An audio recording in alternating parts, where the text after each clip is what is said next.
Welcome to the Outer Realm with Michelle Desrochers and Amelia Pisano. Airing live on the United Public Radio Network, 105.3 FM in New Orleans.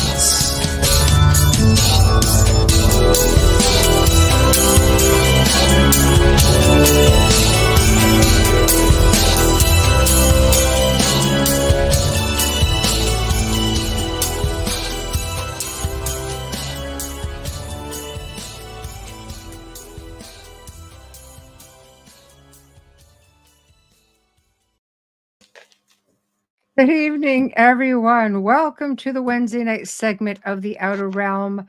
We are broadcasting live on United Public Radio Network and UFO Paranormal Radio Network, 105.3 FM from the Gulf Coast, 107.7 FM from New Orleans.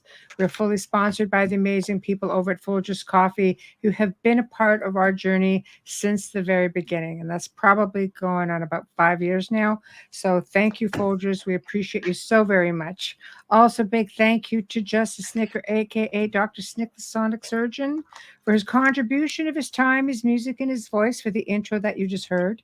He's an award-winning composer of Halloween, horror, sci-fi, and dark wave electronic music, which can be found on all of your favorite music streaming platforms, including all the big ones. Also, big thank you to Steve McGinnis, the artist behind the banners and logos here at the show. Check him out on Instagram and Facebook. Does amazing commission pieces, even though he does specializes in the horror genre. And tonight, I think we're having problems, guys, with pretty sure we're having problems again with Facebook.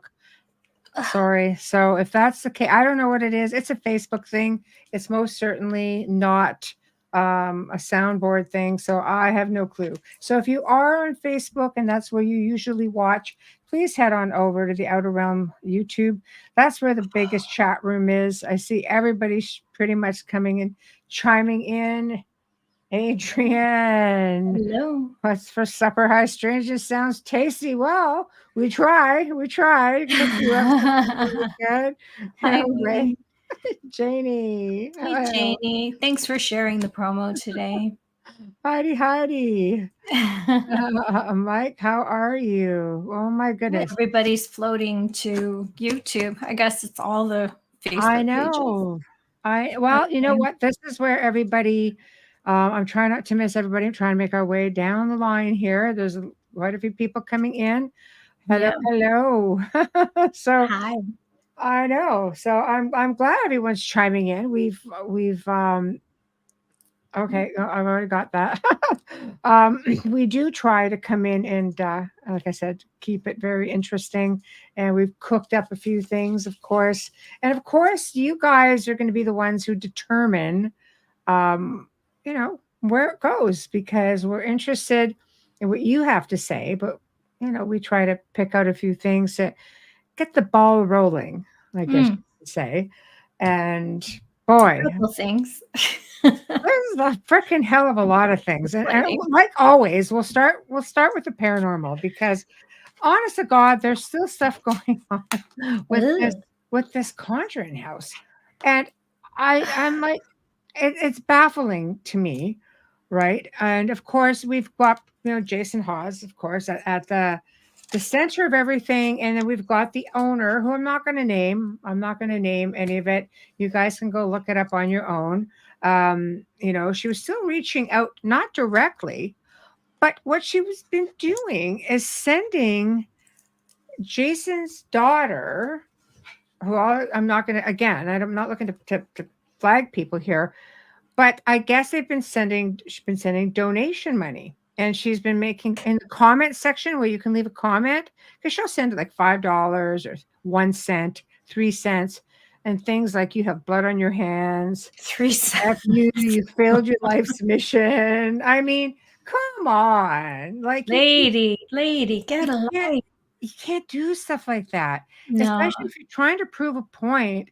I really have to say, maybe the kill him with kindness would be a good way to do it. I don't think know. he tried.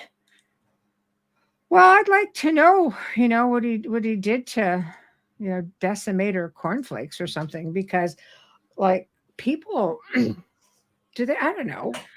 I don't know, but it's really bringing the wrong kind of attention that you want there, because it's just stirring up more and more negativity in a house that we know already holds that. Mm.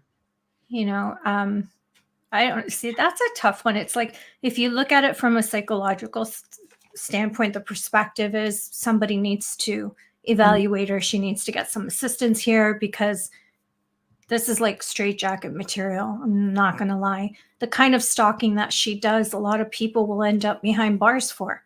This is serious stuff. This isn't a game. You look at it from a paranormal stance, you think, she lives there. Is there some sort of attachment that is causing this? But I did see. I questioned it. I think I said it last week. So it's the first thing you think of when you think of this home, right? But I find for me anyways, I feel like everyone who's gone in there has had a hard time. Owners before her were losing money left, right, and center. Sometimes people think that because they are skeptics that perhaps it won't affect them. I find that skeptics are sometimes proven wrong within the first hour of moving in or the first day, because they just love to create that fear. Paranormal investigating isn't always what people think either. No. You basically have to realize that sometimes you can be there for hours and get nothing. Sometimes you may think you get nothing and you don't know until you go over everything that you've actually found something. But you really do have to, try to have a really good rapport with the people who own these places. And what I find, in the U.S., I mean, because, there's so many groups, there's so much interest.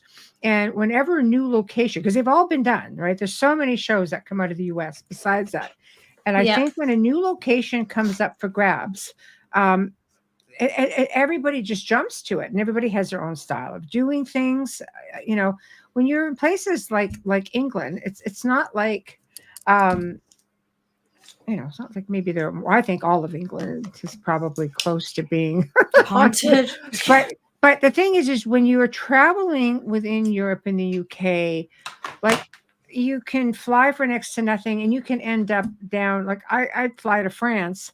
Seriously, there within about 2.5 hours, cost me $100. If I want to go investigate something, it's a hop, skip for real.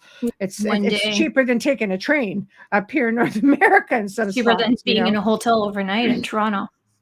For sure. So there's things to consider, and I think maybe that some of these owners may get very overwhelmed with the amount of people who come through.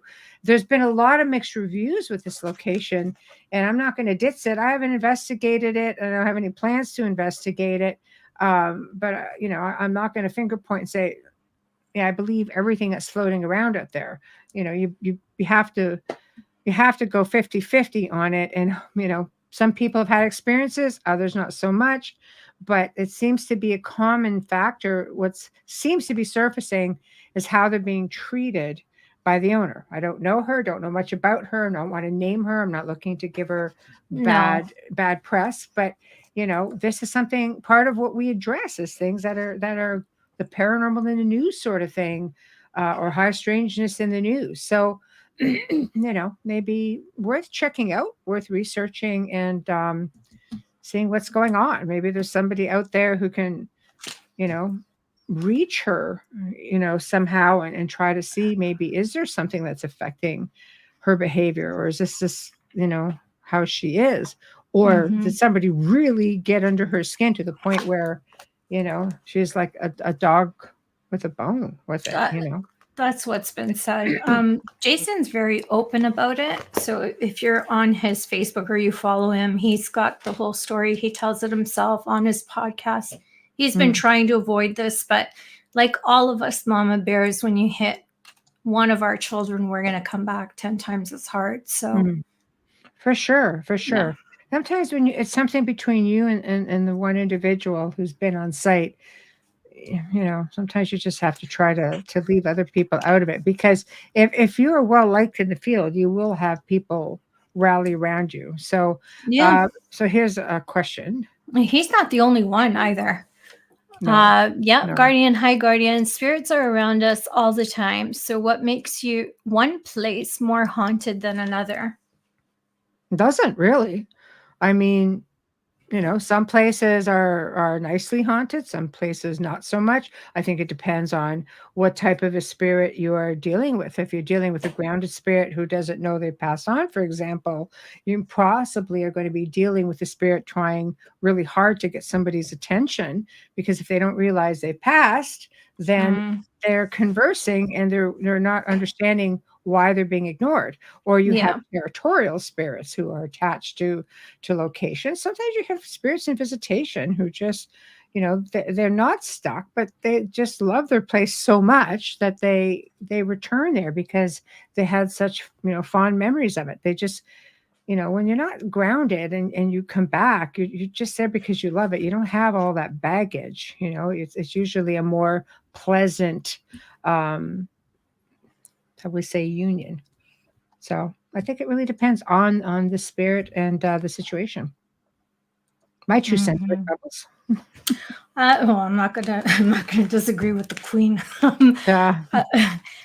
I'm with Michelle. How's that? And and also, when you ask haunted, are you referring to activity, or because activity happens and we're not just aware of it a lot of the times? It's true. Yeah. I think you do have a lot of situations where people are not aware, and I don't know how many times I've said it. Spirits leave signs all the time. It's the living that fail to see them. Life gets busy. We just don't always pay attention to all of the little things. And sometimes we do and we ignore it. Yes, it is. Good evening on this full moon night. Yep. There's a whole change going on last few days up until tomorrow. Oh my God. Pisces Tell me about it. Gets to purge. Hallelujah. Oh my God. Finally. I know. Hi, Ellen. Sometimes spirits are fully aware they are dead, but they just like messing around with the living. They be joking. Why not? Yeah. All the time you discover all this newfound stuff you can do. Yeah. A little bit of fun.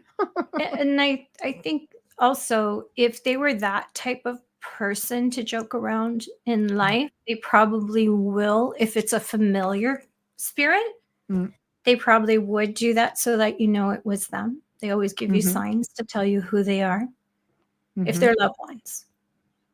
Hey, some of them will even leave money, like coins. I'm like, yeah, do that stuff. Let's bring in the brown bills. I know. But, yeah. We actually filmed at the manor that we had, and we had a film crew there, and there were coins dropping from the ceiling. It had never happened at the house before. We're just like, the film crew were just sort of doing their own thing.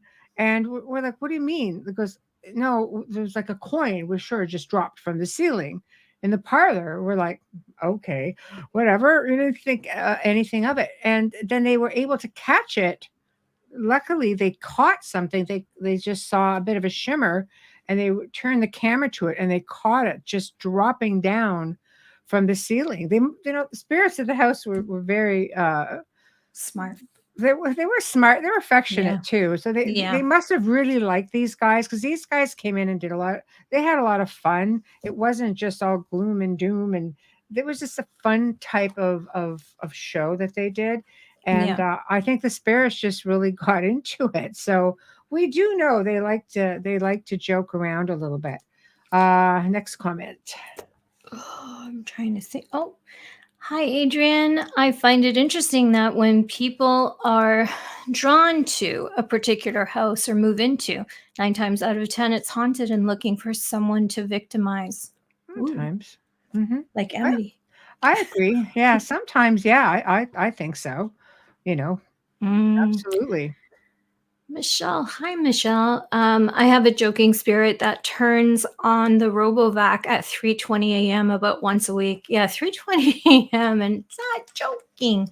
That would be a It's bit the much. old RoboVac that doesn't have the remote. It's one of the older models that doesn't have a mapping system on the Nothing. phone. Because now Right. they mop too. Like, just saying, if you're out there listening to us, Michelle and I would love one. I don't use it. I don't want anything mapping my house. No, mopping. Oh, mopping, Mopping. mapping, Yeah. mopping. No, not Anything, mapping. yeah. And Michelle, also, have you ever seen the story about the guy that made it rain in his jail cell? I I have actually to have Google not. his name. No, neither Please have I. do. Well, if you can find it right away, we'll just put the article up and we'll just share it up with everybody for Yeah, sure. exactly. Aw. See? Guardian, my mother. Bleh. I need to start again. It's only Wednesday. My mother came back for a few days after passing to ask for forgiveness. Wow. See, that's a Aren't big you one too. lucky? Unfinished business. Aren't you lucky? Kason. Hi. I'm hearing everyone talking about the full moon, but don't really know what's going on. Um, well, I try to look at it this way. The full moon, it's a big energy thing. I mean, a lot of the ocean currents are affected by full moons. And remember, we're made up probably of what, 95% water. And I imagine that has a lot to do with why we are also affected. I think it's an energy thing. The whole universe is vibration frequencies.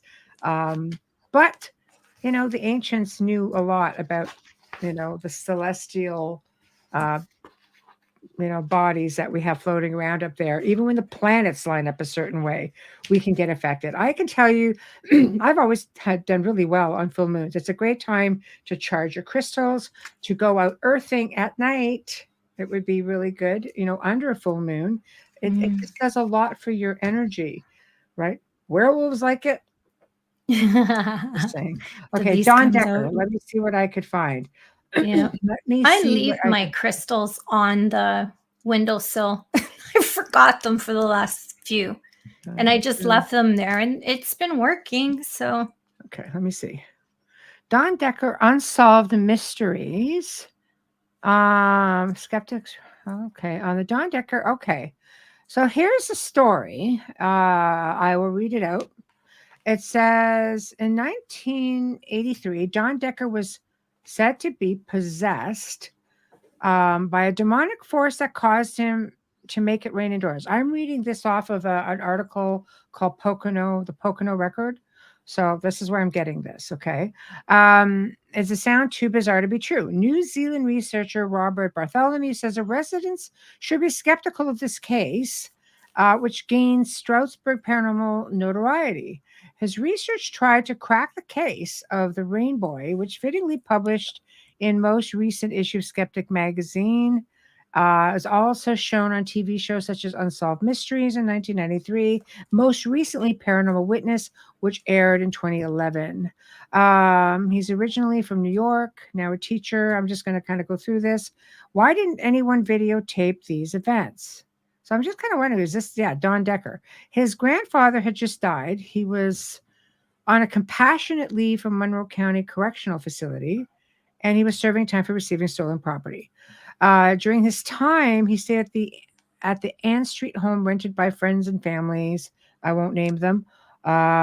He was upstairs washing up for supper, fell to the floor, said he had a vision of an old man wearing a crown in a window.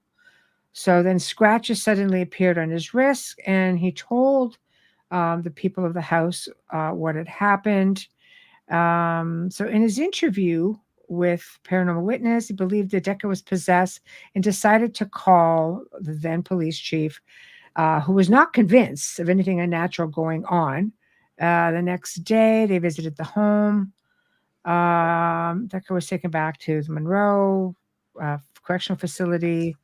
The then shift supervisor, again, I won't name them, became convinced something supernatural was going on as a drop of water supposedly flew across the room, hit him in the chest.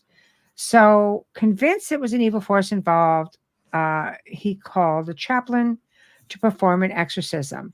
the ritual, after the ritual, the events never happened again. So I don't know. That's pretty much the story with that. It's like So a Green Mile kind of. right. Yeah, that's I interesting. I found the moon explanation if you want me to read Yeah, it. yes, I do it. won't Yeah, do the for sure. whole thing, but No, for I sure. saw it the other day. A friend posted it and I shared it on my story, but I don't even know if that's long enough to actually read it. Mhm. It ends tonight. Thank the heavens and all the universe. It ends tonight. It is the full harvest super moon lunar eclipse. Mhm. So, burning away blockages around true love and achieving dreams, unleashing your power to succeed. This full harvest super moon lunar eclipse is here.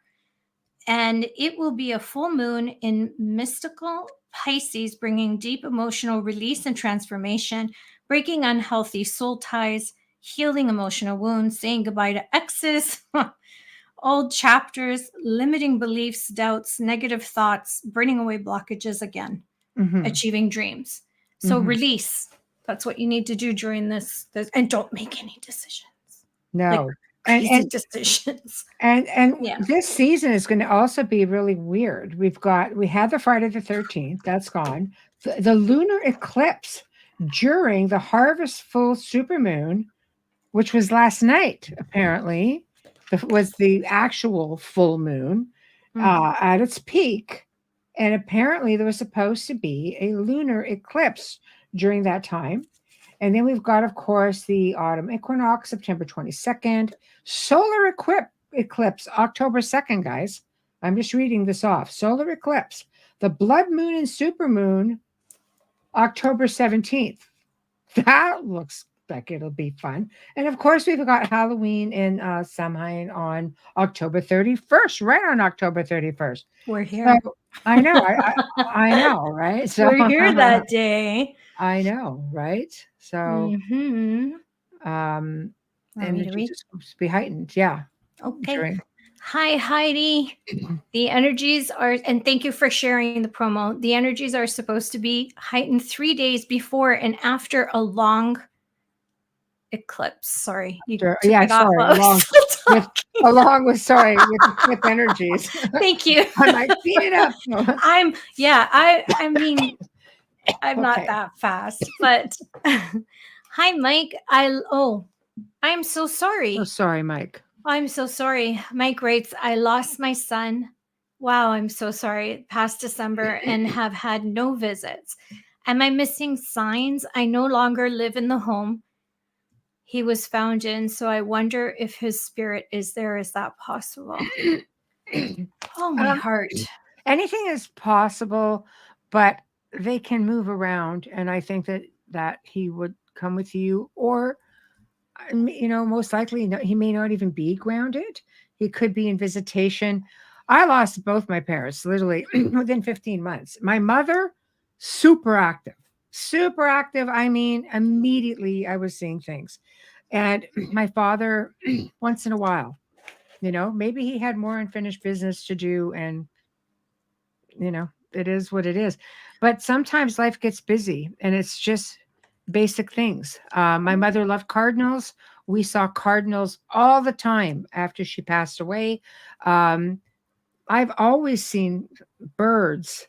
Have always been a sign for me with friends and family who have passed. Sometimes birds who weren't even native Yeah. to where I was at the time. I'm like, why are you here?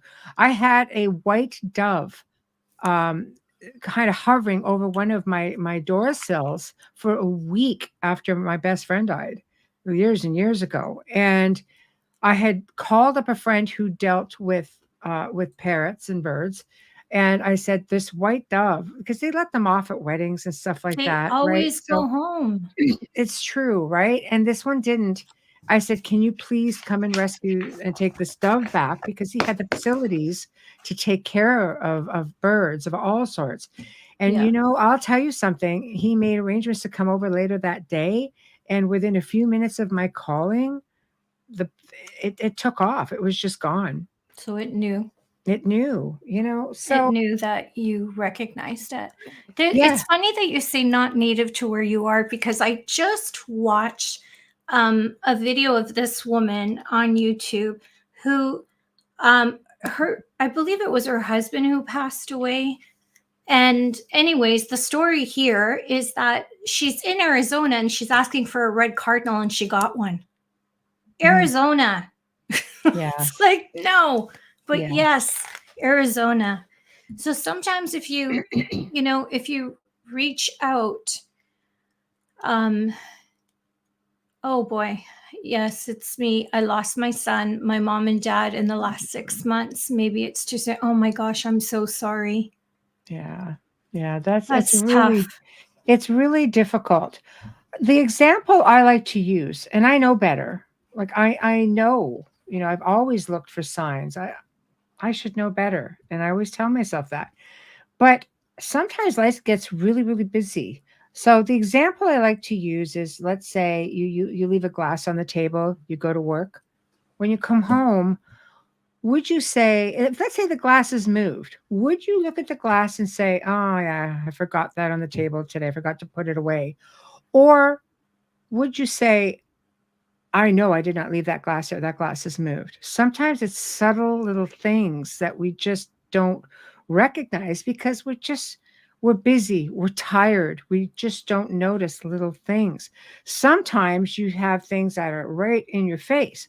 My mom, I mean, electricity is an easy one for spirits, and she was always messing with this light in the downstairs washroom. And because, I would notice it, it was close. To the dining room, which I do a lot of my work at, by a picture window. I love it. I watch the wildlife, the birds, things like that. And I got to a point where I would be like, okay, like, yes, I took care of this. I took care of it, no problem. And the light would go according to my comments. And then I actually had to go to the washroom. I said, okay, this is gonna be really awkward. And I don't think it's a good idea. Would you just kindly just leave the bathroom? And everything stopped right away. Lots of respect, At least she made me think that she stopped and she just wandered off.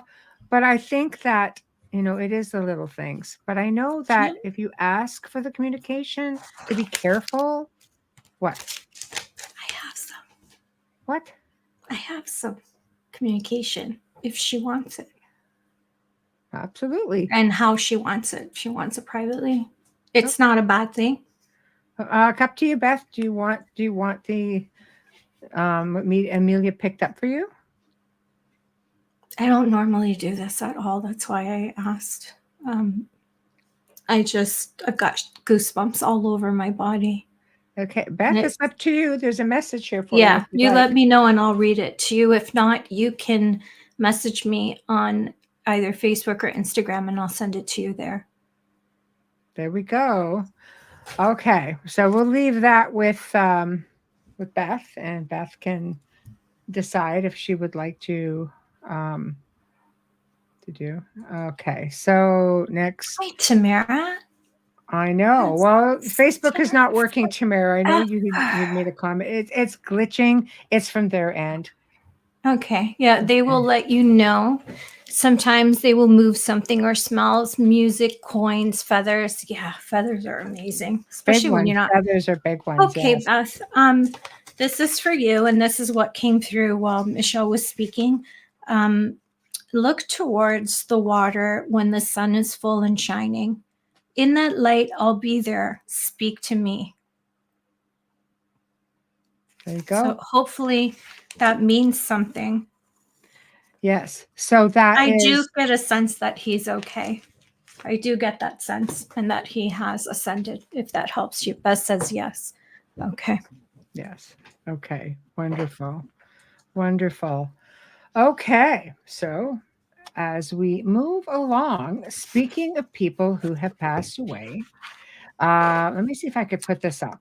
I found this on hold on, Ranker. 1 minute. Oh, there we go. That will make things a little easier. No, it won't make things easier because it didn't come up. Thank you for that. So let me have a look. There was a story here of a man named Charles Peck, who died instantly in a 2008 train collision. His fiance, his friends, and family received 35 calls from his cell phone after the crash, only to hear static. Wow. I think Yeah. that happened a lot on 9/11 as well. Wow, that's I heard crazy. that it did. Yeah. I heard that it did. So that is crazy when you think Yeah. about it. But I have received phone calls from the dead as well, not just on investigations. I had somebody I was very, very close to, and probably about 3 months after she passed away, I came home and I had cats, so she used to call them, fellas, and she would always call herself Nana, and she would just spoil them to death, and essentially it was on one of those old answering machines with the tape, like Mm. it was, yeah. So it would beep through the messages. And the theory, of course, and this with ghost boxes and things like that, because they use radio wave signals. On this recording, I came home, I could see there was a message, slapped it on, and I was listening to this, and I could hear music playing in the background. Going, what the heck is this? And she was super, we had an arrangement. Whichever one of us went first, because she was, considerably older than I was, right? Whichever one of us passed first, essentially would come back and leave a message for the other. So it channeled through about 3 beeps, and a beep, there's a space where a message would be left. And it was all this music in the background. And all of a sudden, it was her voice, but her voice, how she was a little bit still sick. She had pressure in here 'cause she had pneumonia. And she just basically went, hello, fellas, because she was talking to the cats. And then again, it channeled through more beep, beep, beep, beep, and the music in the background. And that was it. And I still have that recording. I still have it. And it was on a cassette tape, which I liked because Yes. you can't fudge it, No. So I Yeah. love it. And we have that internationally known high-haired blonde medium that everybody knows from TV that will only use cassette, and she has gone to extents of purchasing them on eBay and everywhere else. Same. Yeah. I love anything tape. I know people like digital. I find it's got a bit of a pingy sound to it. I do love the tapes, just like I love having a tape, like a video tape. Mhm. Even the small ones. I like tape because and if you do recordings with cassette tapes, never never flip the other side over because the sound could bleed through. You don't want to do that. Okay, I'm gonna put this up. Oh, I can't even read it. I'm gonna cry. That says me too, Heidi, because I go to the lake, think about him all the time, and we did his lantern release there at sundown. There we go. Well, he's letting you know that he was a part He's of that. acknowledging. I am so sorry for all of your losses. I really am. Yeah. Wow, that's terrible. But I'm glad that you joined us tonight because that was meant to happen. I don't believe in coincidences at all. Mhm. Okay. Kason Lee says ancient people around the world used to worship the dead before the arrival of religions. Do you have opinions about what may inspire that? Oh, Depends on the there's some culture. really cool ones. Yeah, I think it depends on the culture. I mean, not so much do I think worship the dead as I do honor the Mhm. dead. There are different places around the world that would, especially during, different. I'm brain farting here all over the place, but solstices. Mhm. Especially through the different solstices, they would include and set places at the table for them. They would, put fresh clothing out for them. There are some cultures that actually go and dig up the dead, or they keep a part of them in the house with them or accessible. And every year, I think this is in Mexico, I can't remember the name of the festival. And they go and they put whatever, the skull, and they would put it at at the table, or they take them out in a parade. They spend the day with them. I think it's more about honoring them, more than worshiping. I won't say that there are some that didn't, but I know that I've read up a lot through the years on places that will do different things just to honor them. Amelia, what are your thoughts? No, I think it's fantastic, and yeah, I would change the word to honor as well, because some cultures do it on their birthdays. They will give them meals. They don't even bury them. They keep them in the home with them. It depends on the culture, and I think it's fascinating. I don't think it has anything to do with religion or no religion, because they have their own spirituality and their own type. It's not organized, but it's something that it goes through the lineages and hasn't ended. I think there's something to that. I agree. That should be respected, and appreciated, because they not only honor them in their death, they truly honor them in life. They're elderly. It's a beautiful thing. I agree with you 100% on that. I love cultural stuff. It's always fascinating. Okay. Here's another paranormal. Paranormal is wild in the news right now. So Zach Bagans apparently is at it again. What did he buy? According to what's being passed around, and I don't like to just blabber things off, but so I'm just going to put it out there that you guys can just go in and try to research it or have a look at it. I've browsed around a bit, and what keeps coming up is that Zach Bagans has been exposed for getting another show canceled, and this show apparently was Ghost Brothers, which is sad because I love that show. They're so funny. I don't like a whole lot of paranormal shows much anymore. They're very much the same, but these guys were hilarious. They were so much fun to watch. Well, I know I've seen them. I know you talked about them all the time, and until I got Discovery Plus, like as an extra on Prime, because you have the American channels and I don't, but until I got them, I didn't know who they really were. And I was always like, Michelle, they're so funny, they're so good, they're legit. They teamed up with Jack Osborne. Yeah. And they did this show where they went through all these different clips together. And these guys are phenomenal. They're there to help first, and they take it from there. They're sincere. They're genuine. I would say that a Little Green Monster might have affected this, because when you're good, you're good.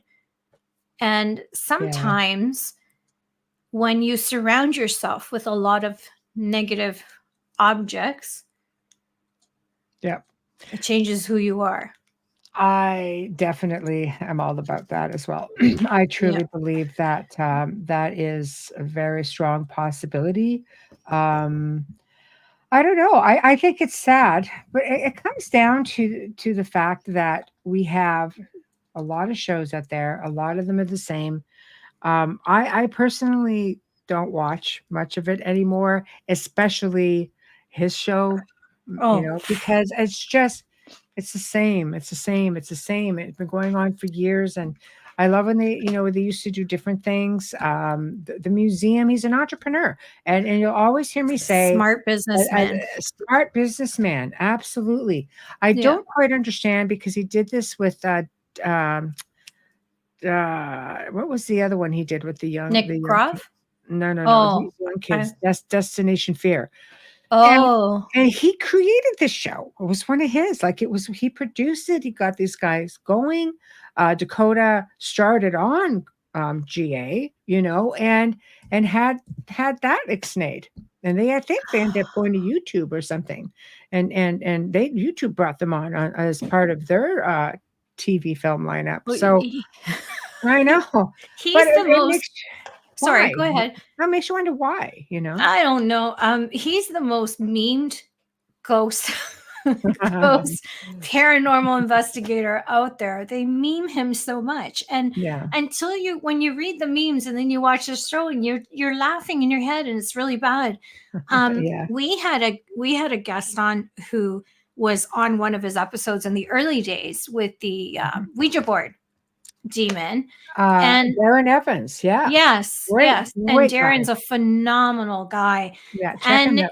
they were showing the situation with the Ouija board, and this is how you know someone is not okay. I'm not even going to say it. I'm just going to give you the scenario. Okay, something happens, it comes through. The first thing you do is not run out of the room and leave the board open. That's all I'm saying. Picture it as a door. Would you leave your front door open and go to I don't know, dinner, out, restaurant, have a Folgers coffee? I don't know. Think about it. Would you do that? No. So why in the heck would you walk away from an infested home with a Ouija board on the coffee table and run to film her reaction, and the board's left there, and I didn't even know Michelle at the time, and I'm like, close the board, yelling from my living room. I'm like, even I know, who's never touched one, you need to close the door. We never say don't do this and don't do that. We always tell you, know what you're doing. It's a know lot, how to. It's not even just a board thing. It's anytime you ask for communication. You've heard me say it a million times. It can be done with a spirit board, Ouija board. It could be done with a voice recorder. It can be done simply by putting it out there. A pendulum, a phone app.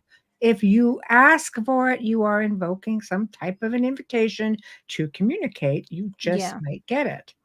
And if you say it by accident, just say I revoke it and take it back. That's what I do. Because sometimes we say things without thinking. And the Daryl's partner at the time, she went through a hell of a lot because of that. She went through a lot. They both did.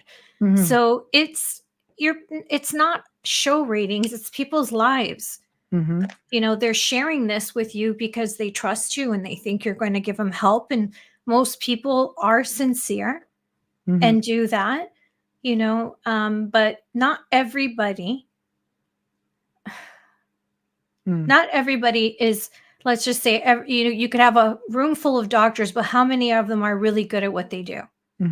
It's the same kind of thing with investigators. You have to know and really do your research. I know it's a vulnerable time and people are scared, but you really have to do your research on who you're bringing into your house. I agree. I think a lot has to do with intention as well. And that goes right down into research. Your intention has to be, I say you have to have pure intention. Not everybody investigates place for the good, of the family or the location or the spirits. Sometimes there's so many shows out there now looking for content that I think with some people, they have sort of lost sight of what the priorities should be. And they're doing it for the wrong reasons. And then you end up, if you have a more malevolent being on site, they're thinking, okay, because these people are trying to get the best piece of footage or experience that they can get, to try to further themselves. And unfortunately, you'll get it. So, absolutely. So, Heidi said at the same time as you. We're on the same minefield. Richard Minnick says, yes, Michelle, they go for clicks and popularity. Unfortunately, a lot of that is happening now, where everything's run on social media. We're seeing it in every field and every part of life. Tis the way it is, I guess. It's just I happily retired from it, and I am just happy. It's not the same anymore. It hasn't been for a long time. No. I did enjoy the Ghost Hunters, the beginning seasons, because I love Dave and I love Tango and oh my God, Dave Tango and what's his name? Steve Gonzalez. Thank you. And I'm friends with him on Facebook. I'm like, what's his? Don't kill me. I love the two of them together, and I too, like Steve, I'm afraid of spiders. So I enjoyed those, when they would have those little side butts, and it just took the weight off of things. And that was like I think they were a bit of an introduction to a lot of people in front of their televisions at the time. Mm-hmm. I agree with you. I think you have to factor in that these are the face of investigators in many cases. People look to them, and this, if you don't know what you're doing, you watch these kind of shows, you learn a lot, and you want to go out and try and investigate on your own. Unfortunately, there's good ones to watch, and then there's some that maybe aren't so good to watch. So do your homework, due diligence. Not all cemeteries are haunted. It's not always a given. Not all abandoned locations, for the most part, are haunted. But that sure does look good for television. But I mean, we've had situations where people died going to places where they shouldn't have, because places simply weren't safe. Sometimes there's a reason they're shut down. So I mean, I've investigated places like that with permission. And let me tell you something. We had to light the place up like a Christmas tree, just because there were huge floors coming in from the second, or huge holes coming from the second floor down into the rotunda area of a massive lodge, out on an island. And you spent the whole night out there, and it's black out there. There's no electricity. So it's dangerous. You have to be careful. We had permission, therefore they were ready for us. Therefore, it was made so it was be safe for us. But unfortunately, if you're going in there without permission to these places, you could just disappear quite easily, if nobody goes in there on a regular basis to check. So just food for thought. Okay, so you sent me some pictures. Where do you want to start? Because I'm going to start putting them up. So wherever you. Okay. So it's show and tell. Okay. So some of this was from last week, and let's just start with this guy then. Okay. Self-explanatory. This is by Fisher Price. It came out in 2023, I believe. Might have been sooner. I could be wrong. My first exorcism kit. I just want to know why one would need a axe, a pitchfork. The axe is something else. It's just right. It's just so funny. These pieces that are in here are hilarious. But the scary part is that this is geared to children. This is not my first. Yeah, this is not my first exorcism kit for an adult. That's behind me. The real one. That is for a child. I'd love your thoughts on it. And it's not fake. I double checked everything. You can actually see around here. It looks kind of beat up, like the box is weathered. Yeah. Okay. No, it's not. We're having fake. A resurgence. What was the year on this one? Last year, I believe it was this specific one. 2023. That one. This one here? Yes. Okay. Yes. And so then they got a little bit different this year. I'm going to show that one next. So 1 second. Yeah. And don't forget, Annabelle's doll is out there as well. And that's been real. We even found one of the, Kathy found the link to that this one's on Etsy. Okay. Yes. And look behind it. Do you see what's behind it? Barbie dolls. That was taken by someone in a store. That photo. Yeah, wanting to show it up, like, hey, check it out. So you've got a witch doctor in there. You got a priest. You got 2 different kinds of priests. You've got and you've got some demonic looking child. I guess that's the demon. I don't know. Like, I'm looking at this, right? saying, this is new to Barbie. That's all I'm going to say. And Fisher Price and Hasbro, I mean, we know they have Ouija boards that are 8 years old and up. We know about the Annabelle doll. We discussed that a few shows ago, a few shows back. I know. No joke how many people are possessed. I personally have an issue with this. Why is it being? I like Tamara's comment. Why is this made to look like this is a normal thing? I'm trying to figure that one out. I actually sent them to Bishop James because he was the one that posted the Annabelle doll first, because we're in a little bit of shock. This is a way that you have to wonder, okay, I'm going to put it from a paranormal, creepy side. And then, Michelle, you can tell me what you think about my explanation for this. Something damn dark is behind this. Nothing is more innocent than a child making friends and a child playing with something and having an imaginary friend. It's a great way to create invitations. It's a great way to spread all kinds of darkness. And it's a for the dark side, this is a win-win.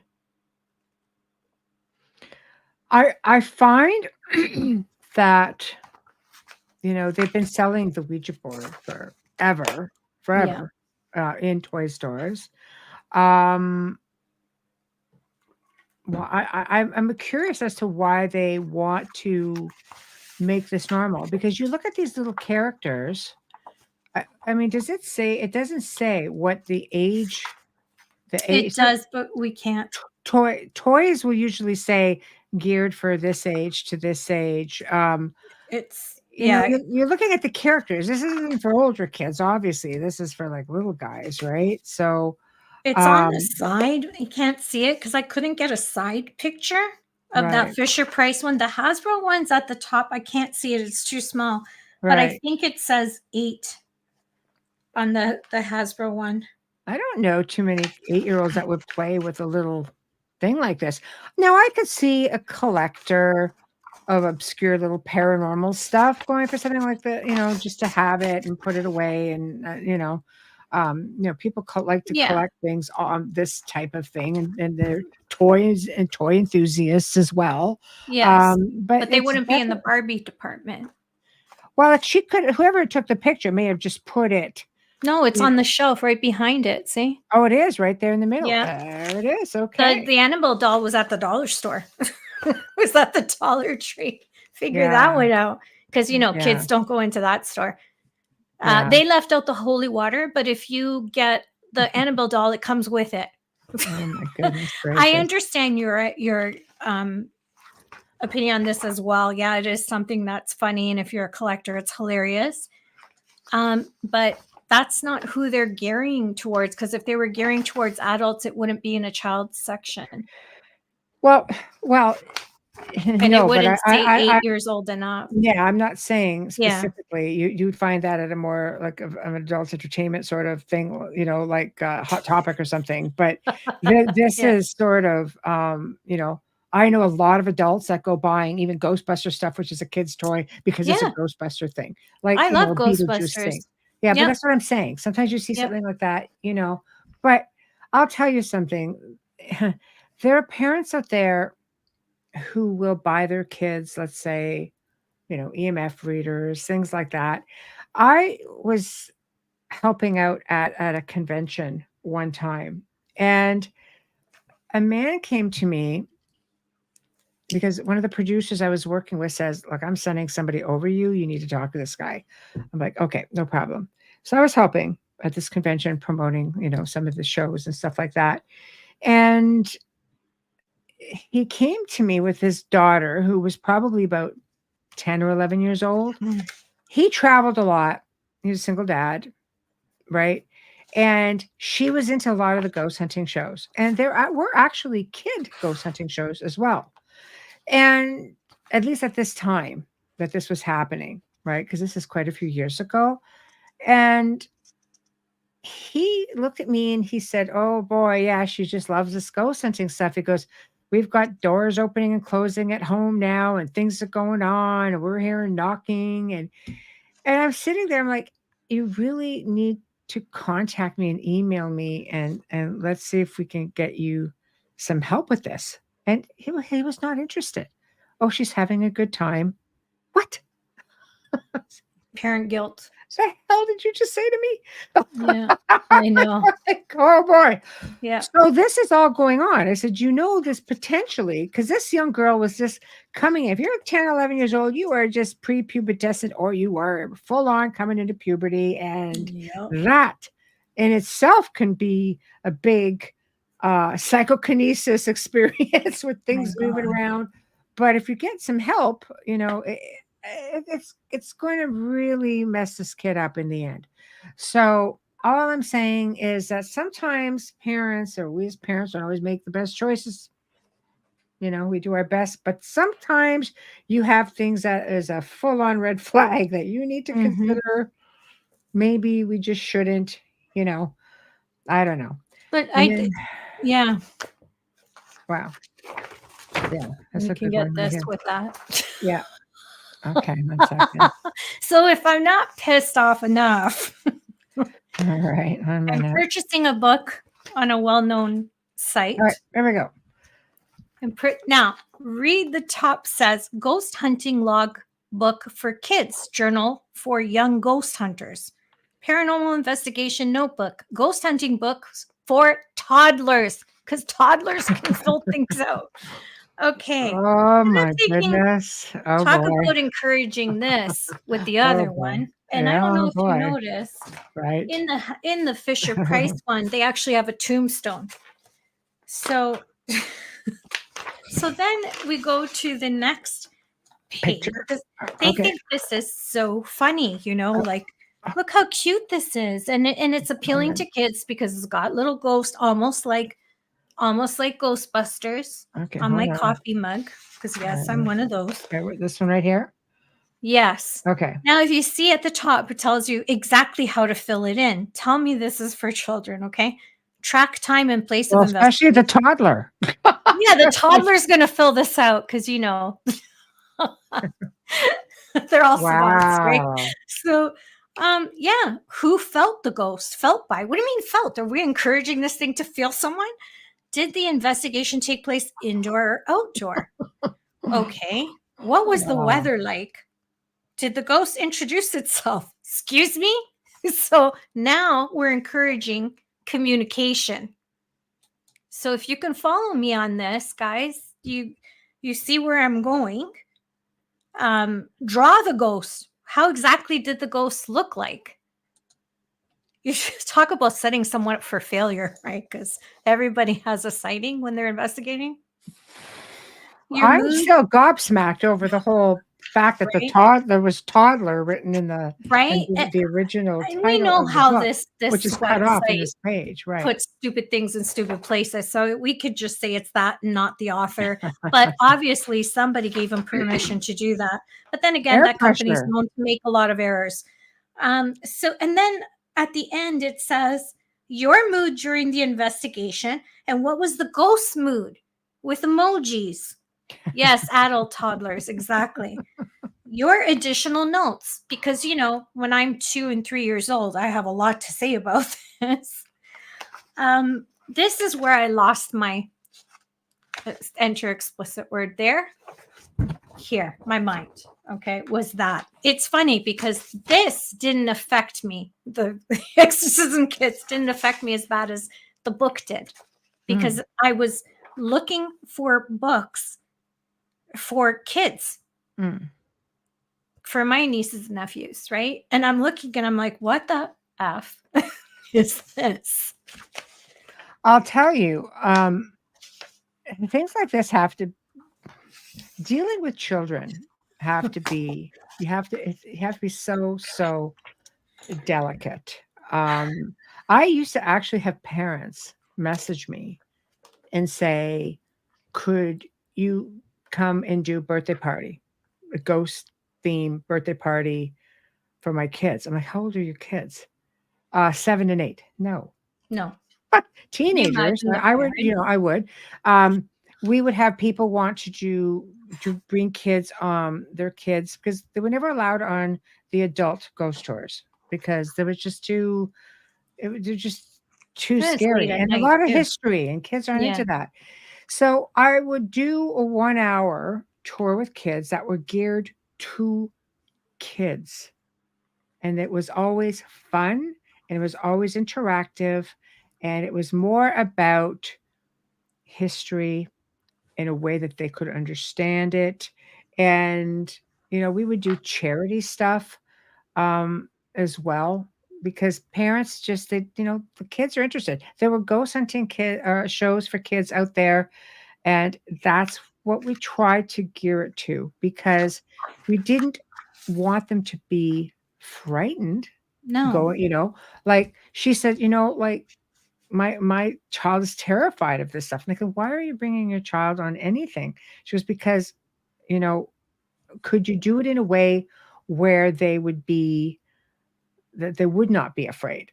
Give them So, empowerment. and so initially I ended up working with this child to take away fear, that just because it's on television, and it doesn't mean it's real. It doesn't mean that you have a reason to be scared. Like, he really, this kid was about 10. So I'm not talking little kids. I'm talking, anywhere from like a 10 to 12 age group, who really don't have much of an understanding. And one of the really big locations I worked for also had a kids program for older kids, for the same reason, to tour the haunted castle.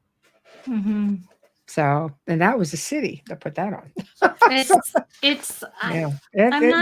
There's an interest, I'll tell you. But if it's not done properly, where you are not taking caution with the well-being and mindset of those kids, which I always was able to do. You can always put that in the loot bag. If you're getting invited to something like that, you know what to buy as a gift. Yeah, I'm done with it. I can't believe how much of this stuff is still going on. I thought they went too far when they made pink and blue Ouija boards. I just, as a parent, I don't believe in encouraging it. But I don't believe in dismissing it either, because I was a child who was dismissed and had several experiences at a very young age. So yeah, you need to find the balance, and you need to know your child. You need to know who your child is, right? Little kids, there's no place for it. I mean, no reason for it. We found a lot, when you have teenagers, young teenagers that are too old to trick or treat and too young to go to parties or clubs, things like that. And we would always do every year a free tour, ghost tour, for these kids who were at the in-between stage, and they would dress up, and we would all dress up, and we would take a tour, and we would just, take pictures and discuss them and talk about them, make it really interactive, so they could have a Halloween night where they actually had something they could do. Right. But again, you have to be so careful. You have to accept responsibility for what you're doing. I didn't go out saying stupid things, because I don't want to take a chance with any of these kids at any age. And little kids were never allowed. I think that never. You had to be older to come on a tour. You had to be like 10 before, and you had to be accompanied by a parent, and you had to have an understanding of history, because you need to understand why an area would be haunted. You can't just say it's haunted and here the guy is haunted. No. Why would it be haunted? Who are these guys? What's their story? What's it about? Why introduce fear into a child's life? I don't understand that, because that's the immediate fight or flight with a child, is to be afraid of the unknown. But I think what disturbed me more than these two was the Annabelle doll, because it is put together by a person. It's not manufactured. Yeah, we showed that in the last one. Yeah. So I think that one just is more disturbing to me. C5 gear. I didn't look that up. I'll look, Adrian. I'll see if they have it. C5. But I don't see that as a problem. You're communicating with beautiful beings. You're not communicating with something else. But I'm dying to Google this. So here's a question. Yes. Casson, thank you. Do you guys think humans, specifically one inclined on evil spirits, could possess or affect the living? 100%. Yeah, Absolutely. You don't even have to be evil. I'll give you, an example or two. There have been many situations where people have moved into a house, and some of these are families I've worked with. Okay, so let's say, for example, the husband starts acting erratically, starts drinking a lot, things like that. It happened in one situation that I worked with. Guy just started heavily drinking. Well, it turned out that the man who had lived in the house before and died there was an alcoholic, and he was stuck in the house. So his energy, his personality, everything, as he was haunting, the guy just started picking up the same attributes as the spirit man. When we sent off the spirit man, everything went back to normal with the husband. There was no interest in drinking. He wasn't a heavy drinker. He would maybe a social drinker. He started drinking. Another example was the woman of the house, the wife of a different family, different situation, became a chain smoker. This was a woman who was super healthy. She would work out like every day. She would take walks. She had 2 kids she would go out with. Like, it was like, they had everything. The $1 million family, it just had everything. A son, a daughter, a business, a beautiful home, happy marriage. All of a sudden, she got affected, became a chain smoker. She sat in front of me, and I watched her in the course of an hour probably go through half a pack of cigarettes, just going like this, one after the other. Oof. And it just turned out, upon further investigation, that the woman who was affecting her, who did not live in this house, but she just must have picked her up somewhere. She goes, I don't even know where I could have picked up the spirit, but ended up, was a chain smoker, died from it, and all of a sudden she's, here's this woman being affected. So not even evil spirits. But I think that if they wanted to, if evil spirit wants to possess you, yes, it's not just a demon that can possess. And I don't know so much, is it a possession? I mean, they've been known to kind of step in, I guess it's possible, for sure. But they can really affect you just by being in your space. So. I can speak from experience in a good way that I don't do readings, but of someone who worked on my car and we became friends, had both parents, like Michelle, pass away very close together, and they wanted a whole family sit down with me. I didn't realize how many people there were going to be, but anyways, I booked it 2 weeks before, and the next day I started eating tuna out of a can. Let me tell you something. I hate tuna. Like, you have no idea. I can smell it, see it, like, hate it. If you ate it, stay away from me. Like, I can smell it 10 feet away. I ate tuna by the can straight in front of my sink for 2 weeks. I get to the reading. Don't I find out their mom, who passed away, ate tuna every day over the sink out of a can. Ew. I stopped eating tuna after that. So Ew. she was already coming through. Right. Where, like, sometimes when I would do these readings, and I do readings for people who've lost their children, I don't charge for my services. I try to help as much as possible. Oftentimes the person will come through before the reading because we've set the date and I've made that kind of intention out there, put it out there, and so has the person. And I will have sometimes tons of information. My best one yet, I knew him, and he passed away from cancer, and he was diagnosed when he was 11 years old, and he died young, and I knew the family.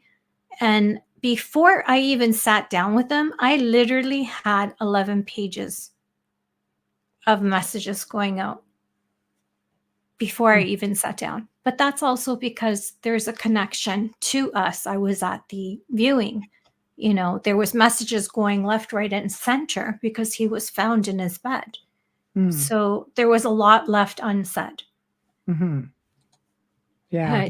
Yeah, it's but to answer your question, there is a CE5 kit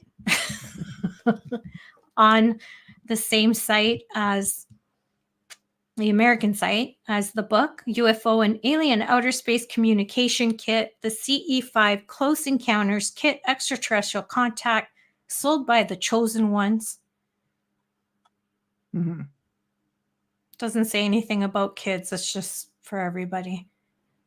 And it Well, comes with laser lights and you gotta see this. A just what you need flashlight. is like laser lights, And you need a silver suitcase, right? Oh my Wow. gosh. But anyways, that just proves there's something for everyone out there in a Wow. store. You don't need anything to do that. Wow. Wow. Yeah, well, I was just so curious because when you said it, I go, oh my gosh, I didn't even look at that. Yeah, what could go wrong, Adrian? What could go wrong? Wow. Nothing. Mhm. Just remember that everything is money and money is everything. So if there's something to be made a buck on, someone out there will find a way to sell it. Wow. Okay. I'm just looking while you're talking. Yeah. Well, I found out about that Fisher Price one, because somebody freaked out because someone bought it for his kid for Mhm. Christmas of 2023. That's how I Mhm. found out. And he just happened to post it on Instagram. Right. Well, Yeah, too much. I agree, Tamara. Next. well, I mean, we can kind of go over, to that. But I mean, I think that why is it that, we feel so inclined to reach out to the dead? Like, what is the fascination with reaching out to the dead? It started after World War One, didn't it? Well, no, the whole Victorian movement. I mean, they went through the spiritual movement, and hey, Howie, they went through the spiritual movement, and this is where, like, for example, Lilydale, Mhm. in upstate New York, Lilydale, New York. It's you can still go there and you can experience Victorian seances, table tipping, things like that. You can have readings done, slate reading. You can, you have Abraham Lincoln and his wife were frequent guests at Lilydale. Harry Houdini spent so much time trying to Excuse me. debunk Yeah. them, and people would picnic in cemeteries. People would, instead of Christmas, instead of giving a gift, you would give a ghost story. There was a whole movement with it that just seemed to go on. Then you'd get into parlor tricks and things like that. Magic, yes. But it's in our DNA. But you know what? I think that more could be more fun than church. But what is it specifically, even now in this day and age? It's almost as though it's never, ever left. There's something that's really fascinating about hearing, especially if you're not a medium, because I would ask people that I've helped over the years, why do you feel this urge to connect and make these invitations and you think you are talking to someone who is a loved one and it turns out they're not? I had a woman play a recording for me whose husband passed away. She goes, I need you to tell me if this is my husband. Then this thing was growling and called her an F and C. I'm like, did your husband like you? Like, I don't know what else to say. He's growling and this thing's hissing and it's mad. And like, but I came to find out that she was constantly doing voice recordings. She actually had messaged at one point and said, I'd like you to participate in a ceremony of necromancing. I'd like to bring my husband forward into the physical. And I went, what? What? I said, I am the wrong person to talk to about stuff like that. I'm just saying, I cannot do this. She had me over there constantly reading and reading and reading. And I finally had said, I have to stop coming over because you're not helping yourself. And this is getting worse. It took about 3 years. And she finally, on her own, stopped everything. And it's just, the fascination. And when Very I want diligent. to come in and address this. The funerals in their home. I have a collection. Well, I've sold some of the collection because they were very, very old and sought after, by collectors. But I had an antique funeral collection. A lot of the square grand pianos were designed for in-home funerals, so you can put a coffin over the top of it, and it would be the length of the coffin, 6 feet usually, and you would get to terms. This is where the name the wake came from, because you would put the coffin on a piano or in the parlor, but most of the time if you put them on the piano, the hopes were that they would feel the vibration of the piano, smell the cooking and all the music, and that they would wake up. Because sometimes there were people who simply were not dead, but their heart rate was so low and their breathing was so low that they couldn't hear it. That's where the bell comes in. That's right. They buried them alive many times. Now, how did they find out that these people had been buried alive? We can thank grave robbers for that. And grave robbers would go in and, they would open up this casket, and then all of a sudden there'd be claw marks on the inside of the casket. And they would just be like, oh, God. So this is where this term "saved by the bell" came from. They started burying people and putting the string down onto their hands, and they would put a bell up top, which is where the term graveyard shift came from. Because if there's nobody to hear the bell, you're no further ahead. So a lot of these little terms came from things like that. And we're going way back again to Victorian times. So I was gonna say that's here in North America.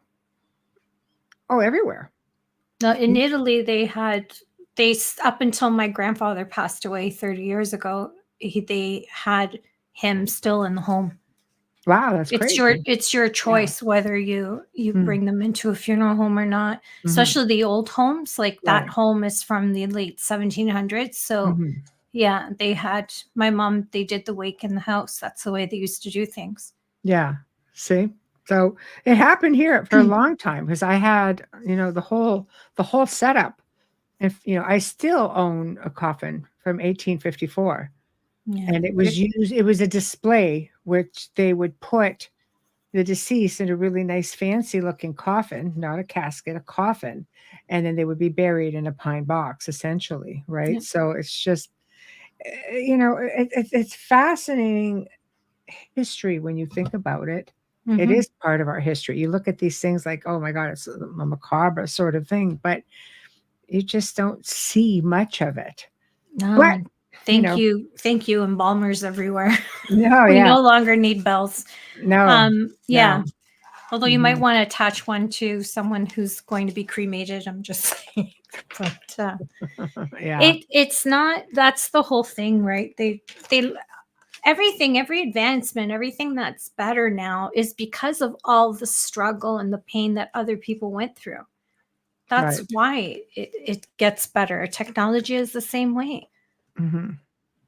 It's true. It's true. Technology is definitely come a long way. There are people who spent a lot of money. There was one guy, he was buried, and he had a long tube going down right over his face. It was all glass, so people could see down and he could see up, and they could see down and check him to make sure to see if his eyes opened at any point. Some people had contraptions for oxygen, like for air flow. Actually, I think Wayne even told me at one time that he had to run a phone line right down in case the guy woke up. And the estate paid for that phone for like 20 years or something. It was crazy. Maybe it's something he asked for. Oh, yeah. It was, final wishes, right? And it was all prepaid. So they're like, okay, crazy, but all right, So I don't know. It's just, there is so much out there that you tend to just be, if there's a demand for it, it's because it's happened.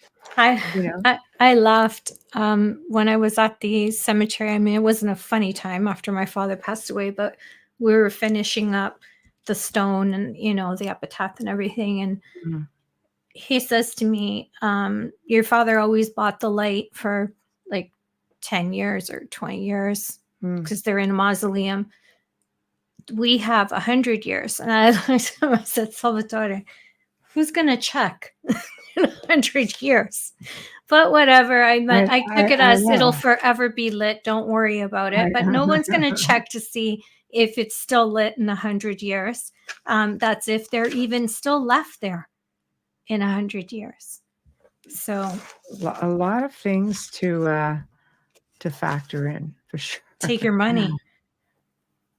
The people have gone to great lengths, and then you have been people who have had been caged in because they believe they were vampires. So they built these huge cage systems over top of the grave. Yeah. Those are creepy looking. You see a little bit of that in the old world, you know. When I was in Romania, saw some very interesting things. Very, very creepy looking. Just saying. Very creepy looking. I mean, and you'll see it in the film The Omen as well. When they go to the cemetery, you'll see it. The remake is better than the original. I'm just saying. Guardian. My interest in paranormal started in the early 60s when a group of us kids saw UFOs and branched into other things as I got older. Sure. I think it starts out with a lot of us that way, you know, going back, you know, generations. That's a big one. Well, I think, we've all had those friends growing up as teenagers. Let's just, pull out a Ouija board and talk to the dead. Okay. Everybody congregates. Yeah, let's do it. Oh my God. Nope. And the same people, end up like, do you remember when we played with that thing? Well, you played with that thing. I was in the other room. I never played with it. Yeah. Oh, yeah. And then you end up with like, well, I think something may have followed me, 10, 15 years later. I think I had one friend who was just like 30 years later. And I'm just like, man, it took you this long to figure it out. Right. And it's funny because when you talk to someone who thinks they're being haunted, they'll often say, if you ask them if they've ever used anything to communicate, I used a Ouija board, but I was like 12 years old. It doesn't matter. There's no time on that side, darling. Don't know how to tell you this, but there's no time on that side. There's no time limit. No. So yeah, things lay in wait. Yes. Yeah, and pretty much. I mean, they come in at the time that they need to. And for them, it's like no time has passed. But they could have been affecting your life the whole time. Do you ever wonder why everything goes bad in your life? Maybe you're trying to figure out, like, why has my life been crap? Why have I had issues every single place that I've lived? Sometimes it's just little things like that that have influence, right? A lot of damage, a lot of things going wrong. You've got a money pit and you keep moving. Well, sometimes that stuff moves with you. Adrian says, think about this. Most of our childhood fairy tales and fables are backed by some truth. Not wrong. Nothing's better than watching, oh my gosh, the Brothers Grimm. Gosh, that movie was so that stuff was dark. When you're reading it to your toddlers, as they're let's watch. I have one of the original books of the collection of the stories from the 60s, and I just look at it and I'm like, in the original Cinderella, they cut the stepsister's foot to fit the slipper. I'm just saying this is because fairy tales were told to children in order to frighten them so they wouldn't get out of bed during the night. Right. It wasn't about soothing them. So, yeah. So it's all about looking back to where it comes from and what the culture is and the purpose behind it. Yeah. I think you get into a lot of ancient stuff that goes back centuries, thousands of years in some cases, and you just I love listening to those old tales. I mean, they have the best stuff at Christmas. We'll go through some at Christmas. I think on the 26th we're going to have another open mic on December 26th, so we'll talk about some of the different cultural stuff, and some of the horror, but we'll give it to you after. Gosh. Right before the new year. Oh yeah, like, there's New Year's stuff too. There's Yes. crazy stuff going back into old Celtic traditions Celtic, and yes. stuff. All cultures from around the world, even Halloween. Norse. Yeah. Halloween, we're going to do one on the 31st as well. We're That's going to have some fun. fun. We're going to pull out some stuff. We're going to have a lot of fun because Yes. there is stuff that honestly, not everybody celebrates Halloween, but they do it in other ways. And people think that, oh my God, Halloween is, the one day of the year where the veil is thinner. No, no, no, no. It was actually, I believe, during the winter solstice. It's not what you think, man. And there's other cultures in and around, like the whole Christmas time. There's just stuff that's kind of like it's out there, but we'll go through all of it because it's just going to be way too fun not to share it. That's for sure. I miss So not having kids at the door. I so miss that. I used to enjoy it so much. I've told you, my neighbors, we used to dress up and stand out, like sit outside for the kids, and I miss it so much. There's nothing sweeter than seeing a small child dressed up in a little princess, or how innocent it was back then. The cartoons were different too, but they were the sweetest thing, and it was just a different time. It really was a different time. You could go out and your older adult would be a 12-year-old and you're 8. They would be, you'd be walking across subdivisions. This is Gen X, baby. No one cared. So we were everywhere. That's all I'm saying. Yeah. I was talking about that yesterday, just off top. I said to John and Sabrina, my daughter, I said, Gen X was so bad that I literally went to Shirkston Beach and came back, and my mother had no clue I even left the country. Okay, like seriously, Darien Lake, back. There you go.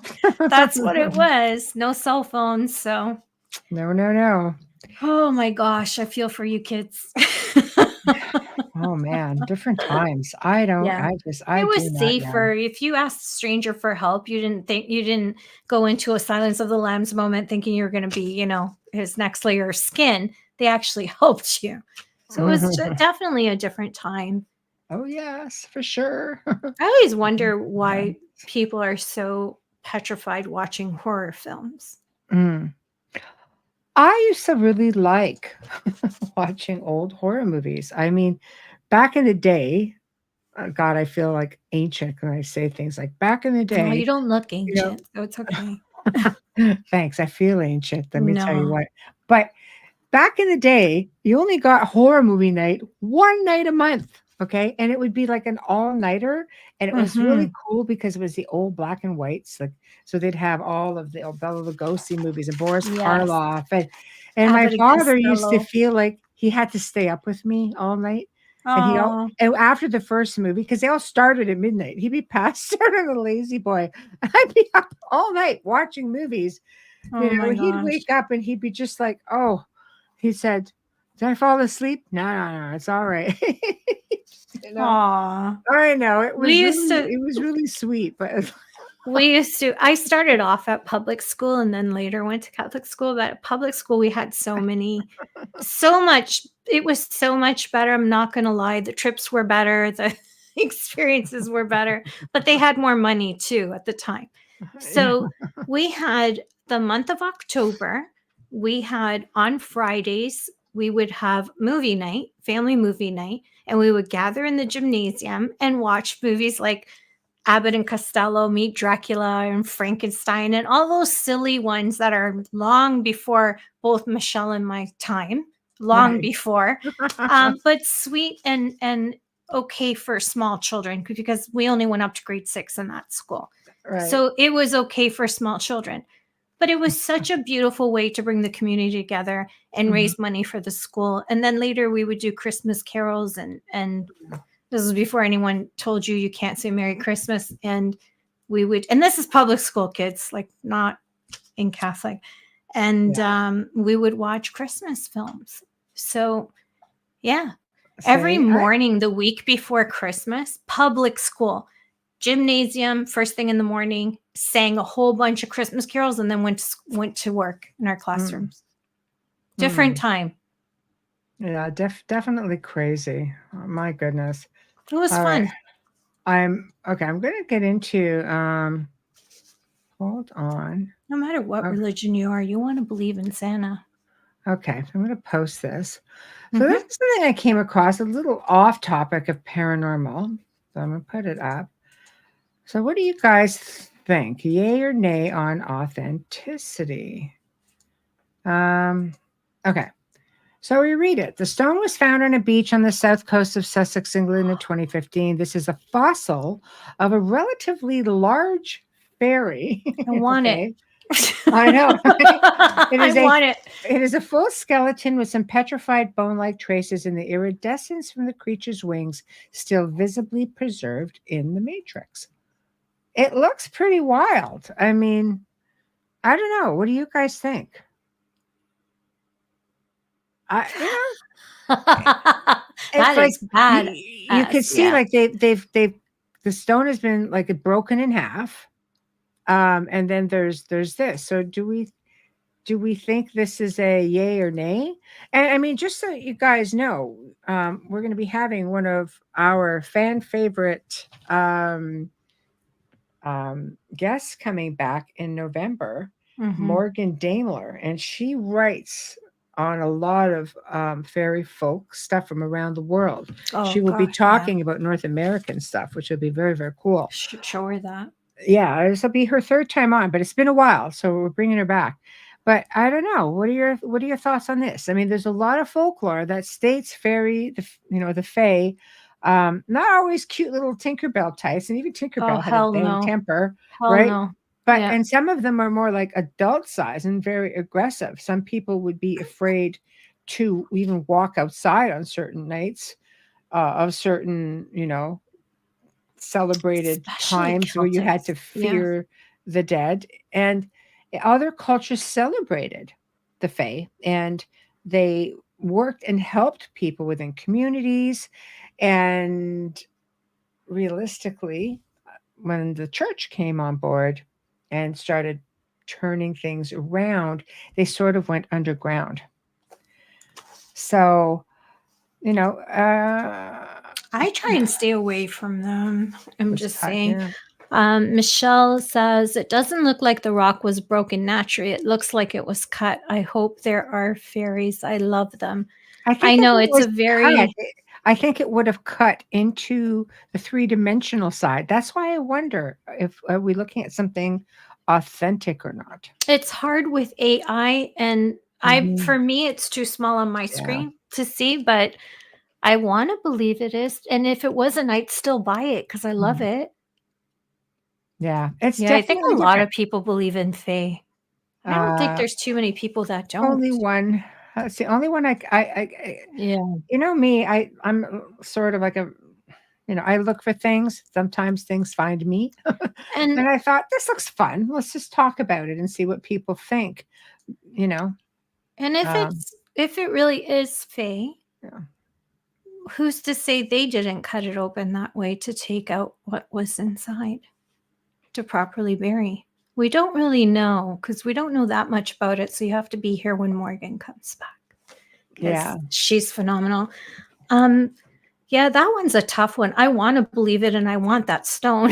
I really want that rock. Right. What do you Right. think? I do believe in the Fae. I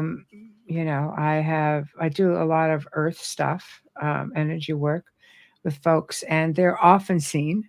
Mhm. I know I've had people over the years send me photos, but unfortunately, they just look like little blips of light, that just funky looking spark of light when the camera lens gets it. They're not close enough to really get a good image.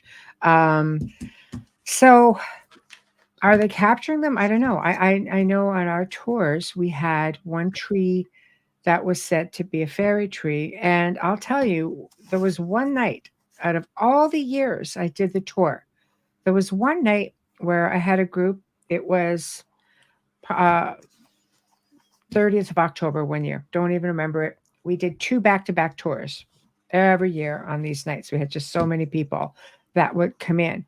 And this was the earlier tour. It wasn't the later tour. And people started taking pictures. And this tree lit up. If you can imagine a Christmas tree with little white lights in it, this tree lit up like the whole thing lit up with little white lights. A lot of people got photos of this tree like that.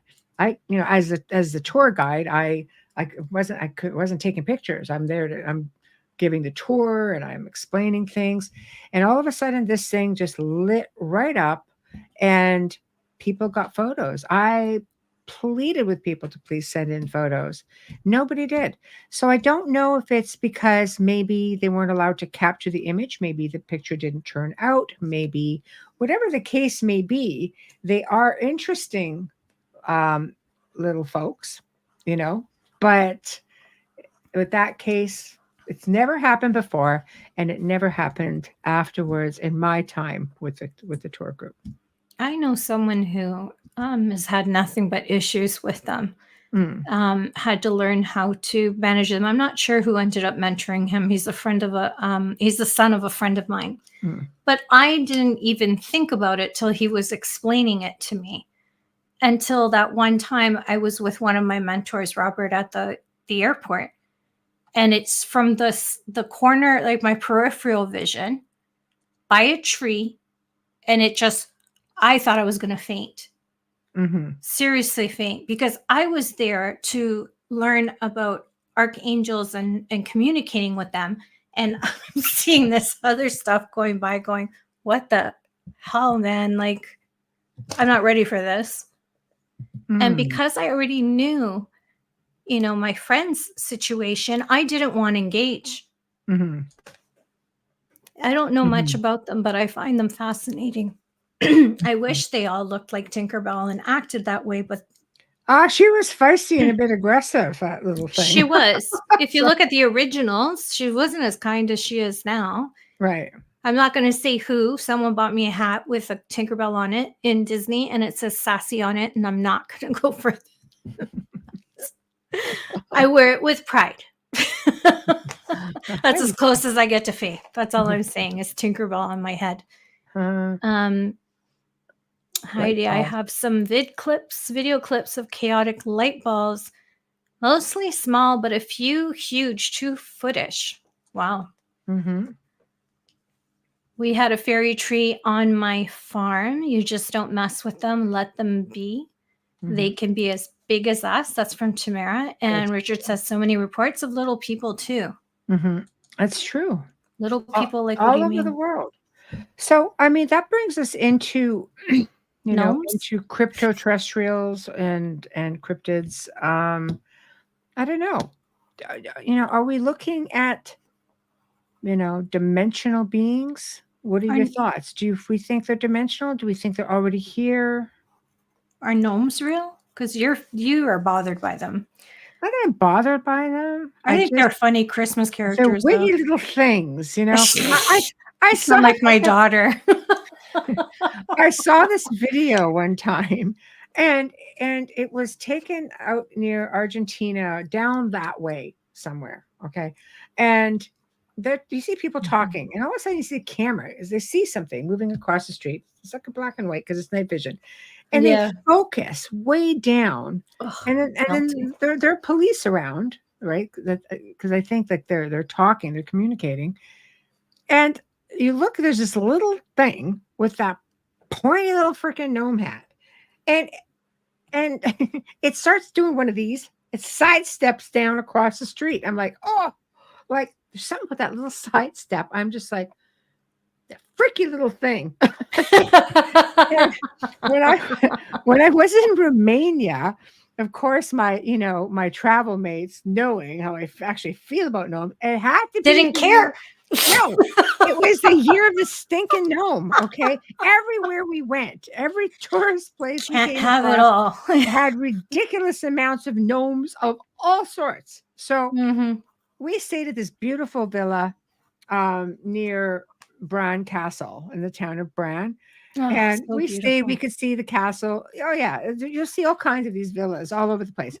Anyway, we're on the upper level, which has this beautiful balcony that goes all the way around. It's very like think Heidi in the Alps. This is done like that. It's just very Bavarian, very amazing.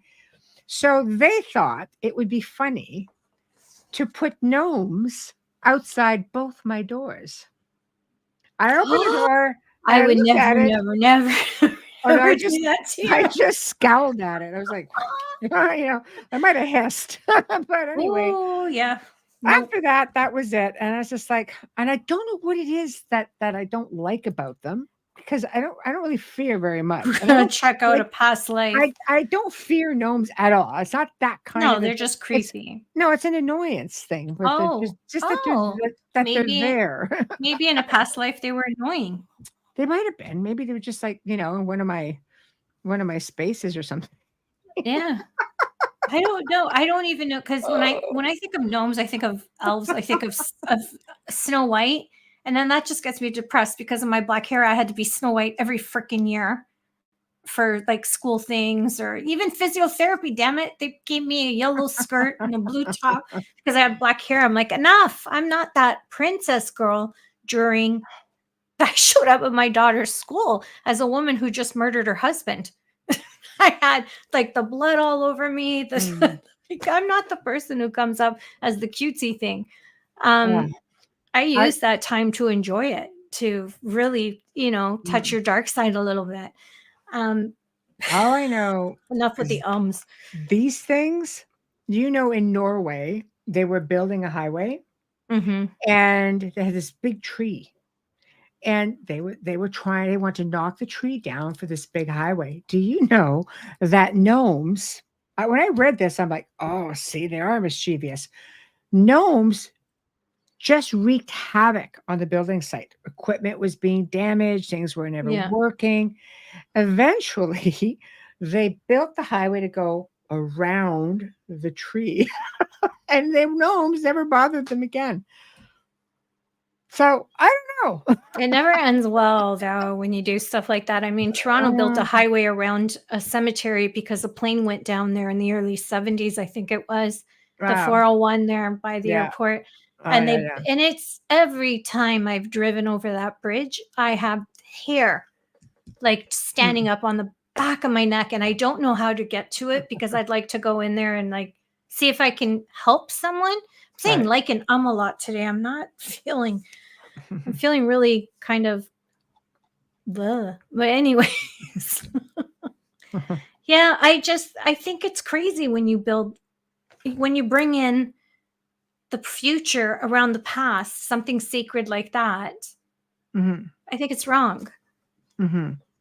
We don't have enough, I think, respect for, certain certain places. I have traveled a lot in my life. Very grateful to have the opportunity to see so many different places. And I see how they preserve their building Mhm. and their histories in some of these incredible countries. They're very, very particular about what you can do, what you can touch, how you see it, how close you can get to it, things like that. Mhm. I know you've heard me talk about Göbekli Tepe, Oh, which is one of the most ancient sites in Turkey. And so Turkey at beautiful. one time had a say. And then all of a sudden, we've got the WEF kind of in there because they do donate money to subsidiary companies. And there's this new thing that they call future archaeology. And they want to rebury things and do things like that for future archaeologists. Now, where I have a problem in this case, it's like you want to bury it. Okay. I mean, somebody went through a lot of trouble to unbury it in the first place. And we know now with technology that there's a lot more underneath there that people have no clue what's under there. There's a lot down there, and tunnels and chambers and all kinds of things, allegedly. So, with that being said, they decide to plant trees over it. I mean, we're not talking a couple That's of trees. so We are unnerving. talking Yeah. lots of trees. So now the roots of these trees are going to eventually damage the structure. So I don't know. Is it right? Is it wrong? Yeah, I that think it's too. wrong to touch it. Well, I mean, you go to the trouble and the expense to unbury the thing, to share it, and you're getting somewhere with it. Other sites in the area are doing the same thing, but now it's under world control. It's a protected heritage site, which means the world has to agree. And That's a whole somehow, other show. yeah, somehow it was agreed upon that it would be okay to rebury it and plant freaking trees all over top of it. So they got what they found and they don't need it anymore? Or they just can't get it out and don't want anybody else seeing it. I don't know. Mhm. I think I just, I'm with you, Maybe Tamara. maybe the agreement was to, are you sure they're not trying to ruin the site? Yeah. I'm definitely. You would So, never no. plant trees on something like they're not planting trees on top of pyramids. No. Don't bet on it. There might be some out there. I don't put anything past Well, anybody yes, I'm talking anymore. I about mean, the Great Pyramids of Giza, and that they haven't been touched. look, don't get me wrong. Some things should never really be exposed. I remember Mark Ollie on one of his last couple of shows that he did with us, telling us about an archaeologist who found out that they found Noah's Ark, right? Everybody, we all know where this is. Ground penetrating radar. They found all these chambers and pots, pans, things, utensils, things that were being used. When I say pots, pans, I mean like cooking, cookware, shall we say, is a for the better way to times, put for it. the Yes, times, yeah, plates. and somehow he caught wind from a neighboring village that Noah and his wife and family were buried there. And he was shown where it is. He went public with that because it's pretty groundbreaking. And within a very short period of time, I mean short, apparently they had broken into the graves and stolen all the bones. That's terrible. And it's the same archaeologist that when he was doing he was working at the base of the Temple Mount, and we're only going back to the 80s here. I think I showed pictures on the one show, and he found an Ark of the Covenant. He took pictures of it. There are photos of this with him. He took these pictures, black and white, and he reported it to the government and said, "Look, I found this. This is like unbelievable." They said basically they closed up the site, reburied everything. See, I have a problem with all of it. I Yeah. know from the little bit of research that I did with Noah's Ark, they even found grain. They were able to Yes. check DNA, and they found grain, and they put this little hole. And I watched the whole documentary, and then I looked into it to read more about it to make sure. And I was just, now I understand. I always understood, but I understand even more why they had to hide the bodies of great people like Mary of Magdalene, the Virgin Mary, and Jesus. Whether you believe he's the Son of God or not, he was a profound figure in history and for his time. So you understand now why there's so much hidden and there's secret societies to keep this, and how close Da Vinci Code really was because what are they taking? What are they looking for? Are they stealing DNA? I have a million questions.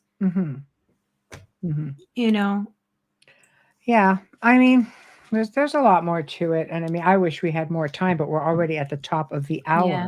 so we are here. And guys, it's been so much fun. You guys always make it so much more Oh fun. yeah. And yet here we are. Great conversation. The next open mic night, I think I did mention, was mark your calendars for October 31st. Yeah. So that will be fun. We'll do that one. So big thank you to all of you guys in the chat room for joining us tonight and just keeping the conversation interesting and going and sharing of ideas. It's really been a lot of fun. Really has. Big thank you to Folgers Coffee for sponsoring tonight's show. Big thank you, United Public Radio, UFO Paranormal Radio 105.3, 107.7 FM. Big thank you to Justin Snicker, aka Dr. Sick the Sonic Surgeon, and Steve McGinnis. Thank you, thank you. Archives can also be found on Roku, so you can watch for that coming up. We are on Rumble, guys. Rumble. Find us on Rumble as well. Please, please, please, please show us some love. Like, subscribe, share, comment. You know, I do respond to comments. I will go on there and do it. And I know sometimes our guests go back too. So always feel free to do it. Tomorrow night, fan favorite. I think I mentioned last week that we're trying to bring back some of the guests that we've had from really early days who can retell their stories and their research. Now, tomorrow night we're joined by Laura DiDio. Who is Laura DiDio, you may ask? Well, aside from a fan fave, she is the reporter that communicated and was brought in by George Lutz. If memory serves me correctly, she'll tell it right.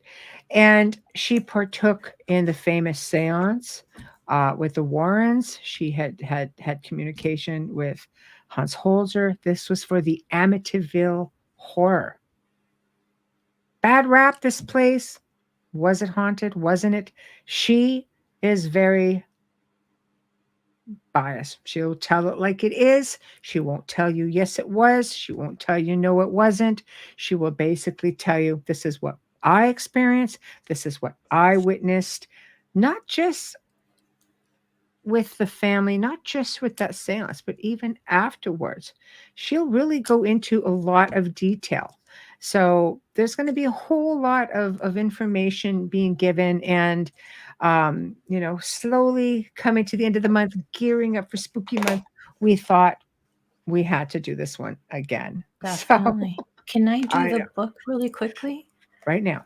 Okay, thank you, Michelle. So this is the giveaway. This is a dear friend of mine. You can see it. The book is called That Moment, and this is from Cece Champagne, and she has an inspirational book. All the stories in here are true stories and people she knows that she wrote about, and I can't tell you how many times she's been a bestseller. She's got a bestseller. She's got absolutely 5 stars. That Moment belongs in Oprah's book club.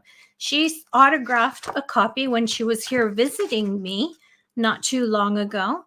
She signed it and wrote a little thing there to the reader and included a bookmark as well. So how to win this? It took a while for me to figure out. Michelle's like, okay, you're going to figure that one out. Like, because it's hard to figure out how to do a giveaway that's fair, but I found this was fair. Give us a like and subscribe to us on YouTube. I am going to post a picture of this book on our Facebook group page, which you follow, and write done. I will collect the names and I will pick a name from that. Like, I'll put a bowl and I'll do it live here and pick the name of the winner, and I will incur the cost and send this out to you. So if you're interested, very inspiring. I can't tell you how many copies I have bought and gifted, and I've never heard anything but great things about it. She's a fantastic writer.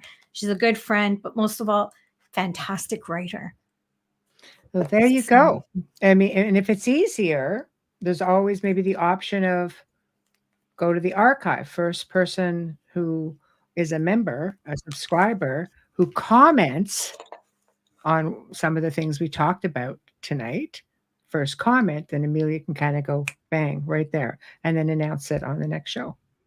If you want, whatever works, whatever makes it easy, you are all welcome to do that. But Facebook, somewhere, man, make it happen. We love you guys. We will see you tomorrow night for our show with Laura DiDio on the Amityville horror. And what was it really all about? All right. Thank you. And of course, I will leave you with one more of these as a little reminder. Good night.